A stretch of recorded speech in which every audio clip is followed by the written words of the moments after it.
Hello ನಮಸ್ತೆ. ಇವತ್ತಿನ recipe ಹರಿವೆ ಸೊಪ್ಪಿನ ಸಾರು. ಬೇಳೆ ಹಾಕಿ ಹರಿವೆ ಸೊಪ್ಪಿನ ಸಾರು ಹೇಗೆ ಮಾಡೋದು ಅಂತ ನೋಡುವ. ಅದಕ್ಕೂ ಮೊದಲು ಯಾರೆಲ್ಲ ಈ ಚಾನಲ್ನ ಹೊಸದಾಗಿ ನೋಡ್ತಾ ಇದ್ದೀರಾ ಪ್ಲೀಸ್ ಸಬ್ಸ್ಕ್ರೈಬ್ ಮಾಡೋದಕ್ಕೆ ಮರಿಬೇಡಿ. ಈ ಚಾನಲಲ್ಲಿ ಹೆಚ್ಚೆಚ್ಚು ನಾನು ಕೇರಳ ರೆಸಿಪಿಗಳು ಹಾಕ್ತಾ ಇರ್ತೀನಿ. ಬನ್ನಿ. 1/4 ಕಪ್ಪಿನಷ್ಟು ನಾನು ತೊಗರಿಬೇಳೆ ತೊಗೊಂಡಿದ್ದೀನಿ ನೋಡಿ. ಇದನ್ನ ಚೆನ್ನಾಗಿ ವಾಶ್ ಮಾಡಿಕೊಂಡು 1 ಗ್ಲಾಸ್ ಆಗೋವರೆಗೆ ನೀರು ಹಾಕ್ಕೊಂಡು ಇದನ್ನ ಕುಕ್ಕರಲ್ಲಿ ಬೇಯಿಸ್ಕೊಳ್ಳಿ.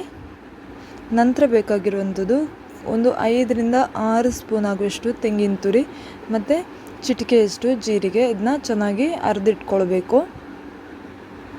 ಆಮೇಲೆ ಬೇಕಾಗಿರುವಂಥದ್ದು 1 ಹಿಡಿಯಷ್ಟು ಹರಿವೆ ಸೊಪ್ಪು. ನೋಡಿ, ನಾನು 1 ಹಿಡಿ ಆಗುವಷ್ಟು ಹರಿವೆ ಸೊಪ್ಪು ತಗೊಂಡಿದ್ದೀನಿ. ಇಷ್ಟೇ ಸಾಕು. ಆಮೇಲೆ ಖಾರಕ್ಕೆ ಎಷ್ಟು ಬೇಕೋ ಅಷ್ಟು ಹಸಿಮೆಣಸು ಹಾಕ್ಕೊಳ್ಳಿ. ನಾನಿಲ್ಲಿ 2 ಹಸಿಮೆಣಸು ಹಾಕ್ಕೊಳ್ತಾ ಇದ್ದೀನಿ.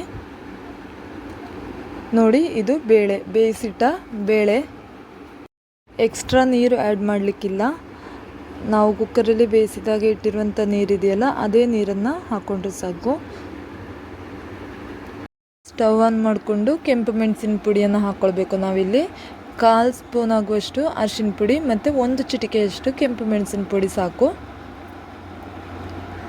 ನೋಡಿ, ಕುದಿ ಬರ್ತಾ ಇದೆ. ಕುದಿ ಬರಬೇಕಿದ್ರೆ ನಾವು ಇದಕ್ಕೆ ಕಟ್ ಮಾಡಿ ಇಟ್ಟಂತಹ ಹರಿವೆ ಸೊಪ್ಪಿದೆ ಅಲ್ಲ ಮತ್ತು ಹಸಿಮೆಣಸು, ಇದನ್ನ ಹಾಕ್ಕೊಳ್ಬೇಕು.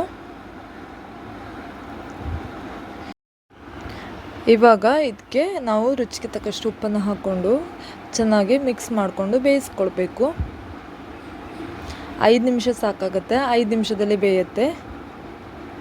ನೋಡಿ, ಉಪ್ಪು ಹಾಕ್ಕೊಳ್ತಾ ಇದ್ದೀನಿ. ಯಾವುದೇ ನೀರನ್ನು ಆ್ಯಡ್ ಮಾಡುವ ಹಾಗಿಲ್ಲ. 5 ನಿಮಿಷಗಳ ಕಾಲವರೆಗೆ ನಾವು ಇದನ್ನ ಮುಚ್ಚಿಟ್ಕೊಂಡು ಬೇಯಿಸಿದರೆ ಸಾಕು. ಸೊಪ್ಪು ಪಕ್ಕನೇ ಬೇಯುತ್ತೆ. ಸಖತ್ ಟೇಸ್ಟಿಯಾಗಿರುವಂಥ ಕರಿ ಇದು. ಟ್ರೈ ಮಾಡೋದಕ್ಕೆ ಮರಿಬೇಡಿ. ಹಾಗೆಯೇ ಇದು ವೈಟ್ ರೈಸಿಗಂತೂ ಬೆಸ್ಟ್ ಕಾಂಬಿನೇಷನ್.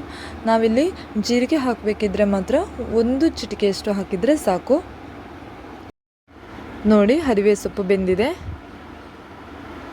ಇವಾಗ ನಾವು ಅರೆದಿಟ್ಟಿರುವಂತಹ ತೆಂಗಿನ ತುರಿಯನ್ನು ಹಾಕ್ಕೊಳ್ಬೇಕು.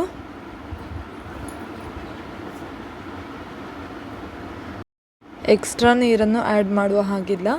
ಹಾಗೆ ಉಪ್ಪು ಖಾರ ಎಲ್ಲ ಕರೆಕ್ಟಾಗಿದೆಯಾ ಅಂತ ನೋಡ್ಕೊಳ್ಳಿ. ಎಲ್ಲಾದರೂ ಖಾರ ಕಮ್ಮಿ ಆಗಿದ್ದರೆ ಒಂದು ಹಸಿಮೆಣಸನ್ನು ಈ ಟೈಮಲ್ಲಿ ಕಟ್ ಮಾಡಿಕೊಂಡು ಹಾಕ್ಕೊಳ್ಬೋದು. ನೋಡಿ, ನಾನು ಅರೆದಿಟ್ಟಿರುವಂತಹ ತೆಂಗಿನ ತುರಿಯನ್ನು ಹಾಕ್ಕೊಳ್ತಾ ಇದ್ದೀನಿ. ಚೆನ್ನಾಗಿ ಮಿಕ್ಸ್ ಮಾಡ್ಕೊಳ್ಳಿ. ಒಂದು 1/4 ಗ್ಲಾಸಿನಷ್ಟು ನೀರು ಆ್ಯಡ್ ಮಾಡ್ಕೊಳ್ಬೋದು. ಇವಾಗ ಗಟ್ಟಿಯಾಗಿದ್ದರೆ, ತುಂಬ ತೆಳುವೂ ಅಲ್ಲ ತುಂಬ ಗಟ್ಟಿನೂ ಅಲ್ಲ, ಆ ಥರ ಬರುತ್ತೆ ಈ ಕರಿ. ನೋಡಿ, ಖಾರ ಒಂಚೂರು ಕಮ್ಮಿ ಇದೆ. ಸೊ ನಾನಿಲ್ಲಿ ಹಸಿಮೆಣಸನ್ನು ಕಟ್ ಮಾಡಿ ಹಾಕ್ಕೊಳ್ತಾ ಇದ್ದೀನಿ. ನೋಡಿ, ಆಲ್ಮೋಸ್ಟ್ ಕರಿ ರೆಡಿಯಾಗಿದೆ. ಹೇಗೆ ಬಂದಿದೆ ಅಂತ ನೋಡಿ. ನೋಡಿ, ಸಖತ್ ಟೇಸ್ಟಿಯಾಗಿರುವಂಥ ಕರಿ ಇದು. ಒಂಚೂರು ಮೊಸರು ಇದ್ದರೆ ಸಾಕು. ಬೆಸ್ಟ್ ಕಾಂಬಿನೇಷನ್ ಇದು. ಟ್ರೈ ಮಾಡೋದಕ್ಕೆ ಮರಿಬೇಡಿ. ಕುದಿ ಬರೋವರೆಗೂ ಇದನ್ನ ಕುದಿಸಿದರೆ ಸಾಕು. ನೋಡಿ, ಗ್ಯಾಸ್ ಸ್ಟವ್ನ ಆಫ್ ಮಾಡ್ಕೊಳ್ತಾ ಇದ್ದೀನಿ. ಬನ್ನಿ ಒಗ್ಗರಣೆ ಹಾಕ್ಕೊಳ್ಳುವ. ಅದಕ್ಕೆ ಬೇಕಾಗಿ ನಾನಿಲ್ಲಿ ತೆಂಗಿನ ಎಣ್ಣೆ ತಗೊಳ್ತಾ ಇದ್ದೀನಿ. ಸಾಸಿವೆ ಹಾಕ್ಕೊಳ್ತಾ ಇದ್ದೀನಿ. ಸಾಸಿವೆ ಒಡೆದ್ಮೇಲೆ ಕೆಂಪು ಮೆಣಸು ಹಾಕ್ಕೊಳ್ತಾ ಇದ್ದೀನಿ. 1-2 ಕೆಂಪು ಮೆಣಸು ಹಾಕ್ಕೊಳ್ಳಿ.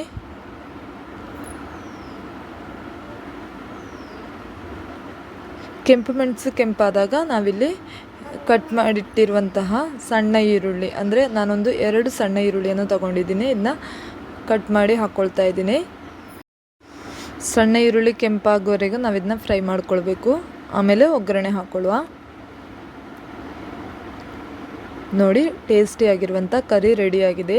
ಈ ವಿಡಿಯೋ ಇಷ್ಟ ಆದರೆ ಲೈಕ್ ಮಾಡಿ, ಶೇರ್ ಮಾಡಿ, ಹಾಗೆ ಕಮೆಂಟ್ ಮಾಡಿದ್ರು ಕಮೆಂಟ್ ಮಾಡಿ.